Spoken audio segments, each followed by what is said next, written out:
Welcome to iConnect, a podcast from Ocular Melanoma UK, where real people share real stories about life with and beyond this and other rare cancers.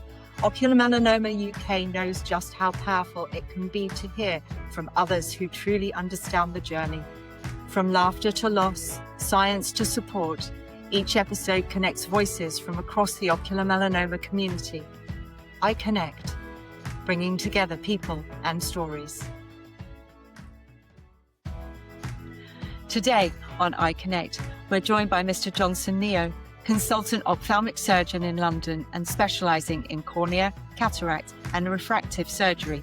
He leads the ocular inflammatory services at Barts Health, where he works closely with oncologists and retinal specialists.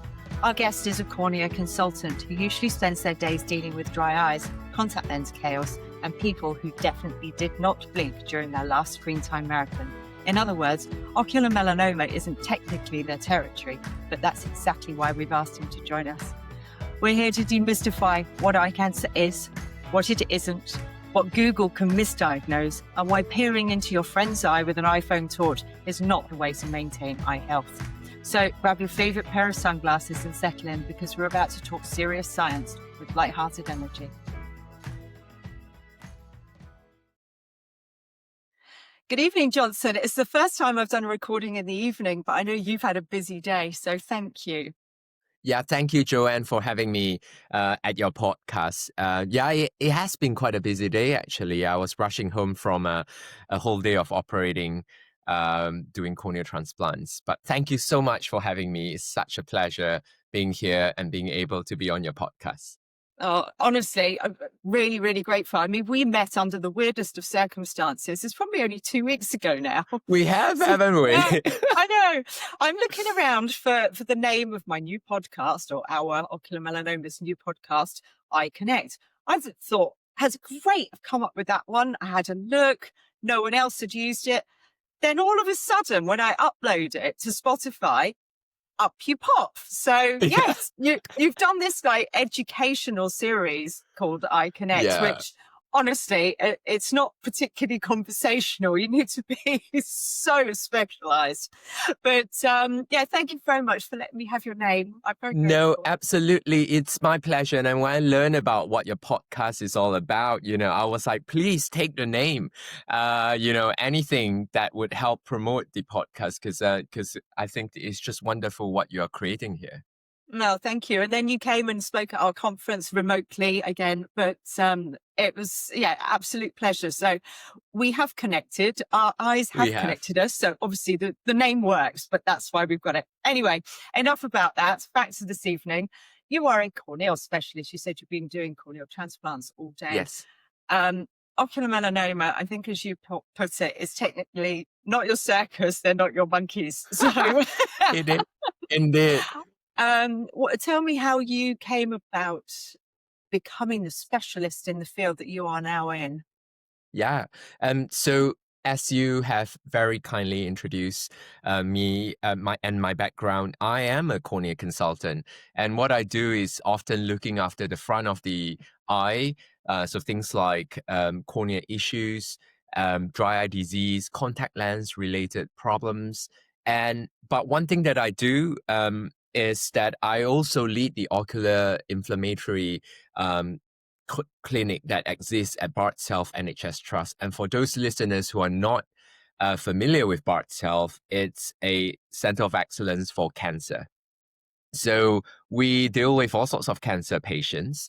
And with the latest chemotherapy and all the novel therapeutic approaches, they do unfortunately end up with eye problems. And more often than not, these eye problems are at the front portion of the eye. And so I look after these patients, and I work very, very closely with the ocular oncologists, both at Barts Health as well as at Moorfields, as well as the retinal surgeons.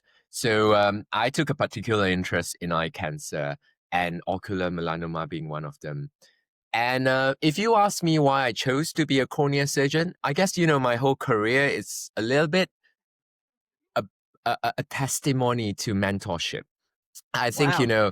I went to Edinburgh Medical School, So when I was in Scotland, ophthalmology wasn't quite a popular subspecialty per se. And it wasn't given enough emphasis in the curriculum. So we only get about a week of placement at the ophthalmology department. So I remember, in my cohort of medical students, we were divided into groups of 5, and we will send to our ophthalmology placements. And lo and behold, I turned up to my ophthalmology placement. I was the only one. So I was given all the attention for the full week. And so at the end of the week, the professor in ophthalmology at Edinburgh, Baljan Dillon, sort of invited me to do a summer project with him. So that's how the whole career rolled on. And then I also spent some time at Harvard in Boston doing some research, and those are all cornea related. And so naturally, I then met my current partner, and I moved to London. I was very fortunate to be offered a training spot here in London, and I was rotating through different hospitals, so Moorfields, Western Eye Hospital, Barts Health, Royal London. And throughout my sort of residency training, I was just most inspired by cornea. And I guess, one of the key reasons would be that, the therapeutic approaches coming from cornea and anterior segment really made a huge difference. At least, in my experience. So for example, if we do a transplant or do a cataract surgery and patient suddenly goes from very visually impaired to being able to see and function for the activities of daily living. And that, for me, keeps me going and keeps me motivated to do what I enjoy doing. And so that's how my career comes about. And I'm excited because I'm at the early stage. I like to see myself as an early career consultant. I'm excited to see where it takes me in the next couple of decades. You are very, very young indeed. To be at the level you're at is phenomenal. So yeah, well done. Thank you. For those of us who are listening, not actually me, because unfortunately I know far too much about the eye. How would you explain the cornea? And then can you tell us what happens to it and why you have to get involved? You said contact lens wearers, and then I know obviously, I mean, you're not ocular melanoma specialist, but the damage that some of the treatment does, obviously, some people get kind of buffered into your wings. No, absolutely. I'll be more than delighted to. So for those who are not familiar, cornea is the transparent round disc in front of the eyeball. And if you like to think about it, it's a bit like the clear window. So the first window that the light has to pass through in order to get to the back of the eye for you to be able to see. So any form of opacity, any form of conditions that will affect the light penetrating through the first clear window to the eye will affect the vision. So, and it also doesn't help that the cornea is the most densely packed, innervated structure in the whole body. It has so many nerves, pain nerves packed in such a small amount of tissue, more so than your dental pulp, more so than your skin. And so any little condition that affects the front of the eye would give so much discomfort and pain that, it's just not worth it. But one thing about the cornea is that its survival very much rely on how well lubricated it is. So, normally when we talk about tears that run at the front of the eye, it is normally, in layman terms, it's made out of water as well as oil and a bit of mucus. But we can neglect the mucus bit. But, it has to have a good balance between the oil and the water. Because otherwise, even though the tears are produced normally, without the oil coating, they just get evaporated right away. So right now, the weather is very cold, it's very dry, the air. And so you can imagine if you have not much oil production from the eyelids onto the tear film surface, your tears just evaporate right away. And then you end up with dry eye disease. And as I mentioned, the cornea is so sensitive to any form of insult. Dry eye disease, therefore, it's very uncomfortable and painful. And unfortunately, that is one of the most common side effects for treatment of any sort, including treatment of ocular melanoma. So dry eye disease is just super prevalent. And I think, it's under-recognized, under-treated by both the public as well as the medical specialist. So that's what cornea is all about. We need it to be clear. We need it to be comfortable. But it is so important to allow light to penetrate to the back of the eye for you to be able to see clearly. And is it something that a local optician will check when you have an eye test as well? Do they make sure that your cornea is healthy? Yes, absolutely. Because I think, these days, at least in the United Kingdom, the opticians are super, super skilled. And as compared to a lot of other European countries, I'm proud to say that, I work with a cohort of really talented opticians and optometrists within the area where I work. And that's really sort of bread and butter of generic ocular health examination. So we always tell our patients and that you should go to see your optician at least once a year.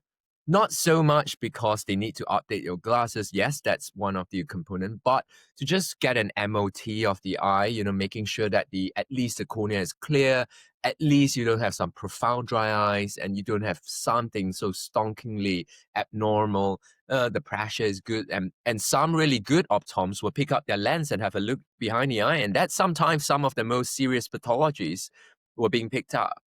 Okay. I love the Yeah. stonkingly abnormal. So, ironically, as pardon the pun, yeah, it's 8 years ago tomorrow.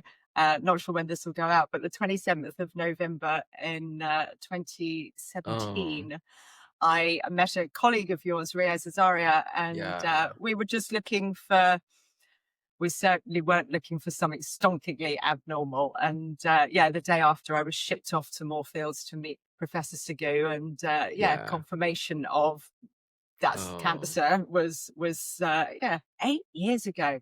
That's nuts. And here I am now talking to specialists like you about cancer, eyes, and all the rest of it. It's certainly With not a where I smile, with a smile, smile. Yeah, yeah, yeah. and so much spirits. You are just so admirable, Joanne. And I wish I had been at the conference this year in person because I can't wait to meet you in person one day. And as well as everyone at Ocular Melanoma UK, you guys are just fantastic. Oh. And all this lived experience is so important for awareness in general. And it's so admirable. Oh, thank you so much. That's really sweet. And yeah, No, it would be yeah. wonderful to have you. I think we're going to get the date organized a little bit earlier this time. So we'll Good. give you a little bit more warning. So where, when someone comes in with something worrying with their cornea, for example, Mm. or something's wrong with their eyes or their visions, how often actually in your role do you see or detect an ocular melanoma? Does that Uh, happen or not? It does. Okay. it does. It does. I must say it does. I mean, one of the other roles I have is that I'm a service lead of the only walk-in emergency department at Northeast London, which is based at Whipps Cross University Hospital. But that aside, when patients come to me, one ethos that I always have that I was being taught by my mentors was that you should never dismiss any complaints. So sometimes patients come in and a lot of clinicians will just automatically assume that they are just whining about very small problem, but I always take patient symptoms very seriously. So when they tell me that when there is a mismatch of what they're saying versus what I'm seeing, for example, if they say that someone I'm seeing flashing lights, and they worry about the cornea. They worry that this was some form of refractive error that they hadn't picked up, or this was some form of cornea conditions that they are not aware of. But through my medical training, I know that this flashing light often indicates a problem at the back of the eye. So there have been instances where I do a thorough examination of the eye for at least at the anterior segment, and I found that there is absolutely nothing wrong with that.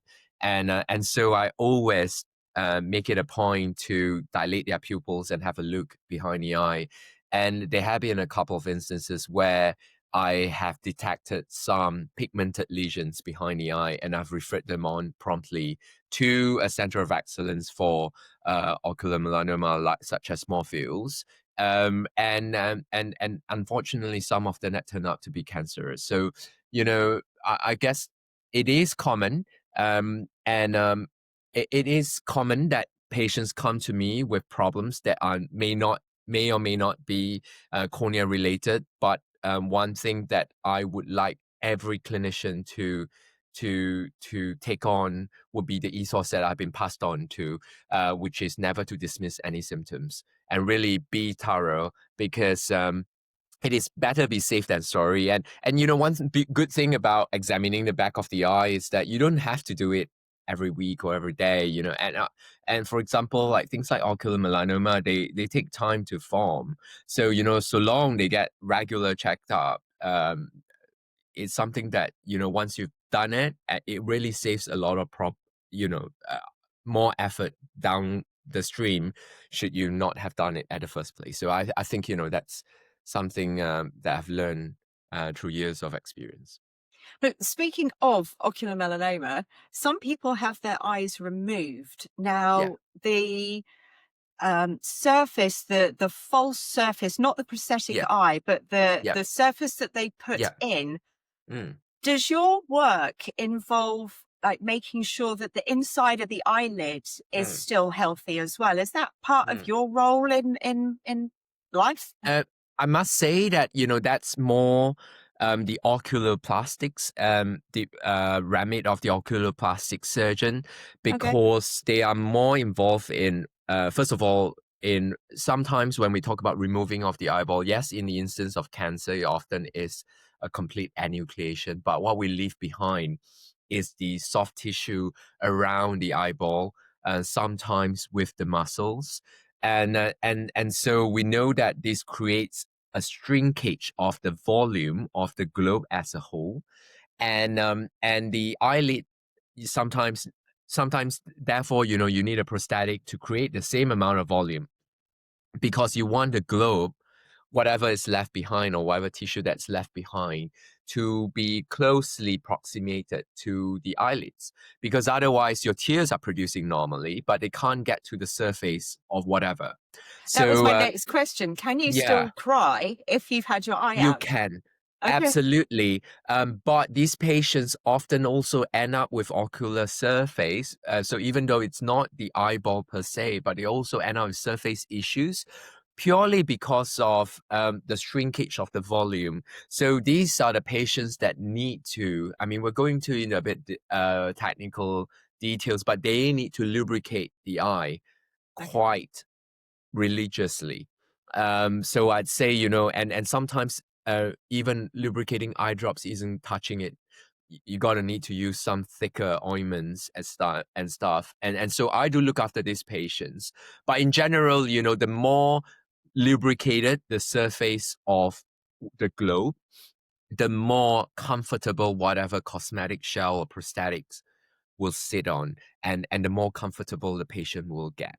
And I guess the whole point about removing the eyeball is to so that the cancer doesn't spread elsewhere, and so that takes priority. But whatever that's whatever consequences from whatever treatment of ocular melanoma, there is always some form of ways to help optimize the ocular surface. There is always ways to help patients get more comfortable, and I encourage everyone who, unfortunately, if they had to go through this sort of treatment approach, not to be silent about any discomfort they have. Really voice their concerns, really tell your clinicians about your symptoms, because there is always help available. And that's, I always tell my patients, we're always there to help you. There are so many steps in the management ladder, even for dry eyes, even for ocular surface diseases. Oh, that's wonderful, because I mean, whether you've kept your eyeball or, I mean, that I think Yeah, a lot of the time, if the tumor's too big to treat, they remove yes, the eye. they If you do. are going to lose 100% of your vision during your radiotherapy treatment, whether it be ruthenium Yeah, plaque, yeah, brachytherapy, or proton beam, you might as well just lose the eye as well. So if you're going to lose all your vision, just get rid of it. That's fine. Yeah, it's not the first time I've heard that, No, even coming from a patient's perspective. yeah. Some patients were so fed up with the chronicity of protamine treatment or plaque radiotherapy that they actually would rather not having to deal with all that. Yeah, Um, absolutely. I mean, I've had multiple surgeries, squint surgeries afterwards yeah, because one like lives over there, and then you I, lose all the vision, yeah, and it's just like whatever. yeah, yeah, So, I mean, chronic front of the eye yeah. conditions. Mm. Um, what's the kind of broader pathway of managing these things? And is it something, I mean, you say you've been doing transplants today. Yes. Do you put something, is it human transplants? Is it somebody else's cornea? Yes, and Oh, I'm glad you asked that question, Joanne. And thank you for letting me hijacking your podcast to spread this awareness. So, really, the only tissue right now that can be transplanted in the eye is the cornea. So when we talk about eye donation, so a deceased tissue donation, so when someone pass away but is registered to the organ donor and we would retrieving the tissue, we are only retrieving the cornea, gosh. um, Okay. and and because it's a transparent disc, the eyeball generally takes these transplants very well. So unlike like big organ transplants like kidney, liver, we don't have to normally put patient on systemic immunosuppressants. So, and they generally have extremely good outcome. So, so that's what we talk about. So when we talk about cornea transplants, we're just transplanting the tissue, the clear tissue, of a deceased donor to someone who's got their cornea messed up. And how often And does this happen? Is this, and you said you've done some today. yeah, How many have you done it today? it is very rampant, and a lot of them are stemming from unfortunately infection.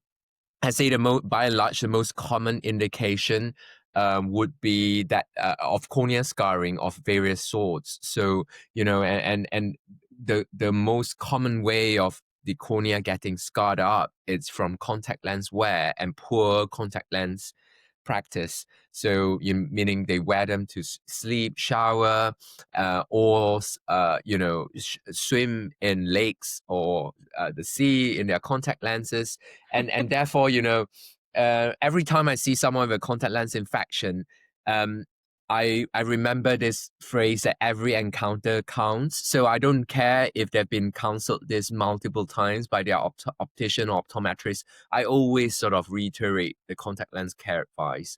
But one thing about it that's interesting, Joanne, is that these days we do not have to transplant the whole cornea. And that's what I specialize in, where we can selectively just transplant different layers of the cornea. So if you only have scar the front portion of the cornea, I can just transplant whatever percentage of the cornea at the front bit of the cornea. And if you have a disease that involves the back layer of the cornea, I can just strip off the disease layer and then I can just peel off a healthy layer, a very thin layer of tissue, and stick and transplant to the back of the cornea. And the benefit of transplanting what we call selective layers of cornea is that obviously the rejection risk is a lot less because the human body is more forgiving for receiving less tissues than if you transplant the whole cornea. Not to mention that, if you transplant the whole cornea, you're making a hole in the front of the eye. So, in case couples get into fight, instances where people are throwing phones or objects at each other, if that object hit the eye and you've got an area of weakness, you can imagine something horrible may happen. So I love my job, and the struggles of NHS aside, the job just gives me so immense amount of satisfaction. And I think the bottleneck, for example, I've done a couple of transplants today, but I could have done more. But the bottleneck of why we can't do that much transplant, even though there are loads of patients in the waiting list, is that we have an organ and tissue shortage because of the lack of awareness, of the need for organ retrieval, organ donation, as well as tissue donation. And I think there is a huge element of cultural and religious taboo in the UK. I think these are barriers that we're slowly trying to break, but these days, some centers, for example, Morpheus, are importing their tissues solely from the United States, just so that they can reserve the UK tissues for the other hospitals, because they Wow. do so much. So, organ shortages and tissue shortages, definitely a big issue.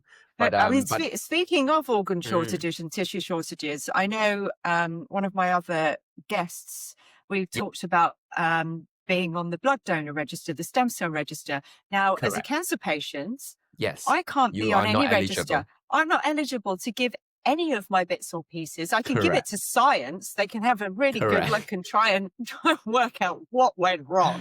But Correct.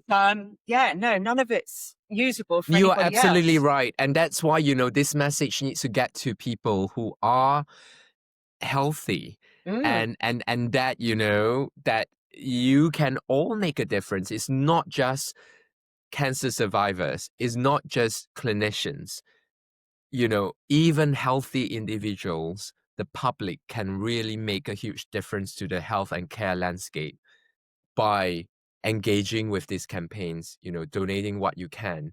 And really, that's the level of awareness that we should all be having.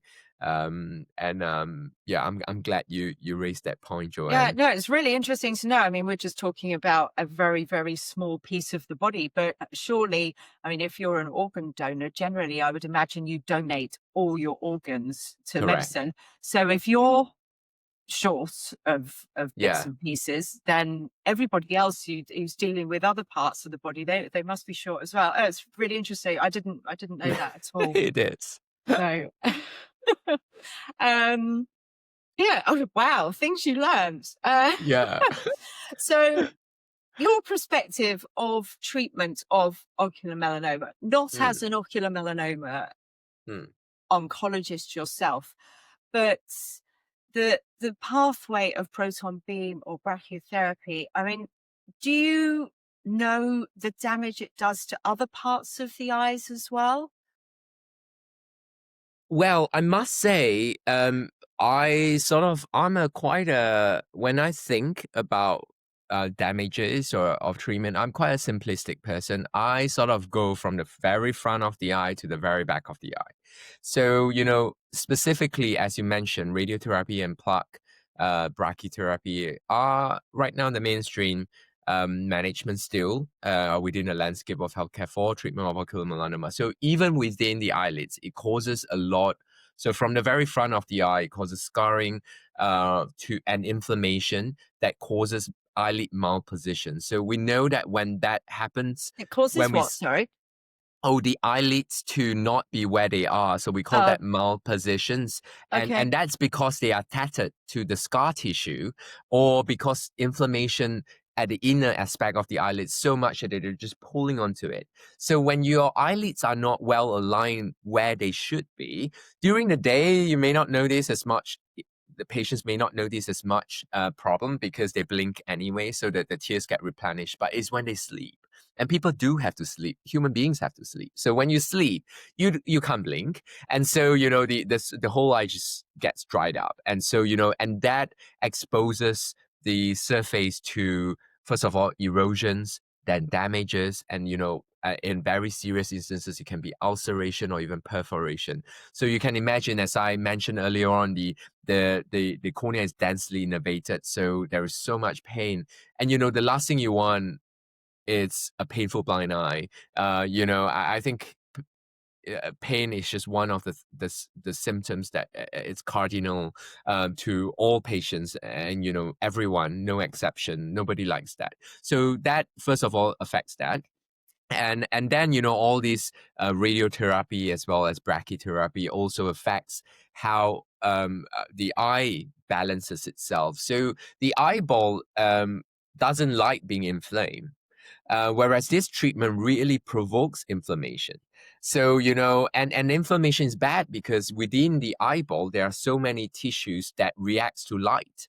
So, an analogy is that, for a runner, if you do have an inflamed calf tissue, you're not going to go run the park because you just do not want to move. However, we can't control the pupillary movements. We can't control some of the movements inside eye. So when this therapy induces so much inflammation, these tissues inside the eyeball also get inflamed. And when you switch from a bright condition to a dark condition, you can imagine these inflamed tissues are being forced to move, and the amount of discomfort, again, it comes down to pain for patients. So, it's really quite an unbearable sort of symptom. Unfortunately, a vicious cycle. So, inflammation, dry eyes, uveitis, and they all come hand in hand with proton beam therapy and brachytherapy, and it's a horrible side effect. And then obviously, not to mention the damage that's going to be done to healthy retinal tissues around and surrounding the tumor, and that's always going to affect the vision. So, patients who are on this treatment, they are all properly counseled with the very guarded prognosis of how much vision they would retain. And all this therapy also causes cataracts. So things that, people only get with advanced aging. A lot of this sort of conditions will be brought forward to an earlier age because of the mandatory treatment for cancer, unfortunately. So And that's can my a cataracts be repaired on someone who's had brachytherapy or proton beam? They can, and then Okay. please, they can, but they are tricky. So these cataracts don't behave like a normal senile age-related cataracts. They are a little bit more, in layman terms, sticky.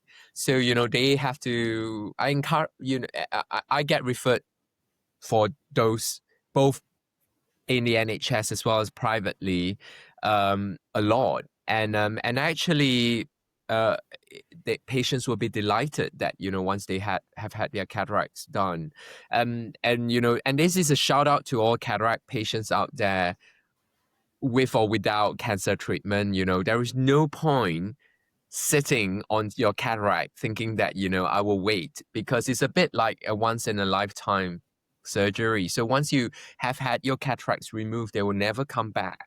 So the earlier you get it done, the quicker you enjoy the benefit of having a clear lens. Obviously, none of this, no matter how advanced lens technologies get, so the lens implant after cataract surgery get, it can never be comparable to your native lens that you were born and you were given by God when you were young.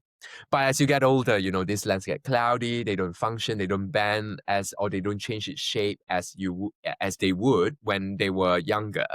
And so then there is no point sitting on it. So, for And this example, isn't something that's transplanted. This is a medical oh device. no. So this is so we make tiny little cuts. So these are like 2 millimeters. You know how tiny 2 millimeters are. And we make this sort of tiny incisions into the eye. And I like you to think a cataract like an M&Ms. So our mission is to create a small little opening at the top of the M&Ms. We want to scoop up all the chocolate inside the M&Ms, and we want to implant a clear lens inside the M&M shell, and that's the aim. And so you retain the back, what we call the capsule inside, but we just scoop out the yellowish, the cloudy lens, and we replace it with a clear implant that will last you for a lifetime. And so these are made of silicons, and these days there are different implants. So for the suitable patients, not the cancer, not the melanoma patients, but for generic public with a healthy retina or reasonable ocular health, they can have premium lenses that will give them all sorts of visions in different vision range. So like a very focal type thing. yes, Okay. but they are only available privately, but they're not prohibitively expensive. But even though, let's talk about even the implants we put in NHS, they are superb. They give you very clear vision for distance. And and reading glasses are so cheap to buy these days. So a lot of patients don't mind wearing reading glasses when they need that good vision for very up close reading. But for the rest of their activities, they would be able to see very well. I remember my dad. This was before I became a consultant. My dad secretly went behind my back to have cataract surgery, and he went on and got a monofocal lens to I was very annoyed by that. But I wasn't planning to operate on my own dad, but at least, I was ready to give him some, of my Yeah, opinion on what advice. Yeah. advice. Yeah. And, but he sort of went behind my back. He just got his cataract surgery done and he had a monofocal lens implant. And for the first time in his life, he commented on the wrinkles on my mom's face. And that really didn't go down well because he was able to see so well. So, that's the difference that cataract surgery can make to individuals, even with the most basic lens, like a monofocal lens that we implant in NHS. So, let alone lenses that could do other things. So, Wow. yeah, don't sit on your cataracts. Come see a surgeon and get that fixed. And speaking of cataracts, my mum's had both hers done. Yeah. And she now wears yellow glasses at night because she says the lights are really bright. Yeah. Is So that quite common? that is quite common, Okay. but there is a process. The brain does amazing things. So, what you see is what your brain wants you to see. So, obviously, the eye sends signal to the brain. But there is a whole process of what we call neuroadaptation. It's basically the brain adapting to phenomena such as glares, halos, shadows. So a lot of patients after cataract surgery, especially those who have got premium lens implants, so that they tend to give more glares when you look at bright things. And a lot of these patients, I tell them, to expect this phenomenon, but they tend to go away once the brain learns to adapt to them. So maybe that's something that your mom can try. After a while, I think maybe the brain will learn to adapt to that, and hopefully things will improve because it's quite annoying sometimes that you're having to wear a tinted glasses all the time. Yeah, no, it's But only at night when she's driving, so yeah. it's Yeah, not as that bad. is very common, and especially these days when headlights coming from the opposite direction, that hits the Yeah. light. Let alone a cataract patients who has had cataract surgery. Even myself, sometimes I'll be like, oh gosh, this is so bright. Yeah, I know. Yeah. They are. They're ridiculously bright these days. I don't quite know what they're doing. And so what would be your advice with someone struggling with any visual changes? Kind of what would be your recommended pathway? And Mm. what are some of those changes that would actually trigger a red flag for you as with it being your speciality? Yes, I think that's a great question. I think people do not appreciate optometrists or community optician enough. And a lot of people think, oh, if I want an eye checked up, I would just rock up to one of these walk-in A&Es or eye casualty department. Please don't, because you will be turned away. There is a strict triaging process these days in all the eye casualty services. But we always tell patients the first port of call is your optician. So you should have a habit, as I sort of vaguely alluded earlier on, to visit your optician at least a year, once a year. And that, first of all, is to check if you need prescription, because a lot of people sit on prescriptions and they don't know that there is actually they don't live on to the full visual potential they have. So I have some patients who come to me and be like, I have years of I thought this was the best vision I could get, until an optician told me that I've got all this prescription. I do not want to wear glasses, so I then laser off their prescription, and lo and behold, a lot of them actually cry as soon as they woke up from the laser bed. So I think this really is telling that a lot of us do not have that awareness that we should visit our optician at least once a year, just to get the eyes checked. Now, then the opticians were very trained to deal with a set of red flag symptoms. So if they detect anything that's abnormal, there is a clear referral pathway. And then, once this referral reaches the hospital or specialist, they will then have a triaging process based on all the information that were provided by the optoms. And then an appropriate appointment will be given based on how urgent these patients need to be seen. Having said that, they are, as I mentioned, eye casualty departments scattered all across the country. And these departments are designed to see patients for very, very acute conditions that we know going to your optician isn't going to sort it. So there are things, red flags like sudden onset of very, very red eyes. Now that's not normal. And, if you have a sudden onset of anything that came on suddenly when you woke up, it's not a good thing. So if your eyes turn very, very red, chances are you may have some form of inflammation or some form of infection, particularly if you only have one eye problem, because the chances of the same problem happening in both eyes are very, very rare. And so, that I would say sudden loss of vision, and as well as, some weird visual phenomenon, especially when it's unilateral, which means it all happens to only one eye. Now, Okay. that said, I do want to say there are a lot of serious conditions that are completely silent. They do not give you any symptoms. They do not give you any signs. And ocular melanoma being one of them. So, they are so silent that if you do not go for checkups, it can be brewing behind the eye for years and years and years. And people will never notice that.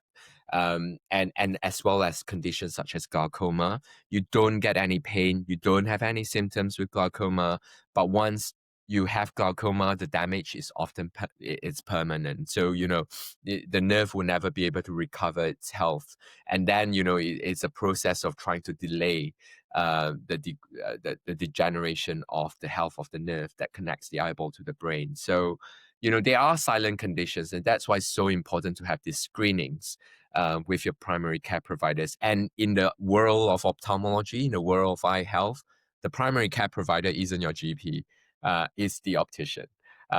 Because they have the skill set to be able to screen your eyes and your vision.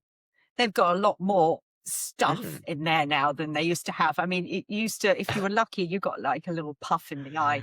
Now there's a machine, you Absolutely. sit with it, you look at a little house, and so, Yeah. there's the pressure then, because you won't get a B scan that we get. You don't get one of Yeah. those in the optician. No, not in the community, but No. if there is something that stops us from being able to visualize the back of the eye, for example, a super white and dense cataract, or there was a lot of bleeding at the back of the eye, you can't really see if the retina is attached, then we take them to the B scan, and we use ultrasound to find out if the structures are all integral to where they should be. Yeah, it's very, very clever. I mean, it's fascinating. I love your enthusiasm about this tiny little kind of spherical things that sit Yes. in the front of our heads. So Yeah. it's wonderful. Anything comical that you can remember that you've experienced in your world of optometry and ophthalmology and I eyeballs? have. This is really funny. And in fact, this only happened just last week. I must say this happens to one of my private one of my private clinics. So I was just about to wrap up and join my friends for dinner. And then suddenly my secretary came in and say, we had a 20 plus year old female who were in distress, and she was begging if she could see you, and she was convinced that she's lost her vision, and there was like this part of the eye that was like covered. So obviously I say yes. I never turn patient down, especially with sudden onset of symptoms. And she was so convinced she had cancer behind the eye that was causing some form of retinal detachment of all sorts. So then I examined her, and lo and behold, what was happening was that a bit of mascara was stuck at the front of her contact lens. She was wearing contact lens with mascara. So then I sort of gently numbed the eye. I removed the mascara, I clean it, and I pop the contact lens back on, and then she was very happy.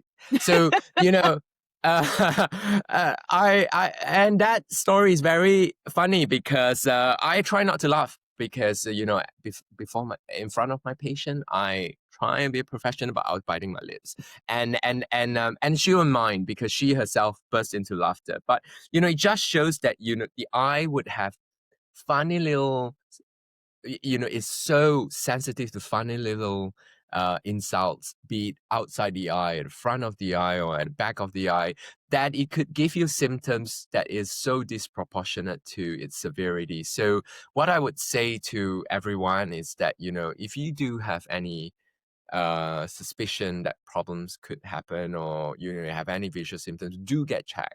So at least if we do have a look at it, it saves you from having to write your own eulogy because that was as though what she was prepared to do. She was convinced she had cancer, that she was going to lose her life, but